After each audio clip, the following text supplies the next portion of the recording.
यानी तुम्हारी अक्ल और दिल दोनों भटक गए हैं मीरान साहब।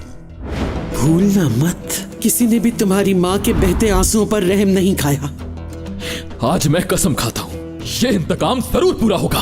लेकिन अब मैं हरगिज़ खामोश नहीं रहूंगी। आखिर तुम लोग हमारी और हमारे बच्चों की जान क्यों नहीं छोड़ते? रेयान, हकीकत बताती हूँ तुम्हें, बाहर और हकीकत जानो। रेयान से प्यार करता हूँ, शादी करना चाहता हूँ। ना तो रेयान रहेगी और ना ही शादोलू खानदान। सारा शहर उनकी तबाही अपनी आंखों से देखेगा।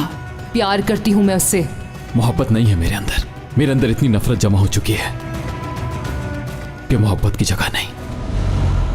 आज असलान बे खानदान के लिए खुशी का दिन है और शादुलू वालों के लिए गम का। तैयारी कर लो सब अपनी। मैं तुम्हें जान से मार दूंगा, नहीं छोड़ूंगा मैं।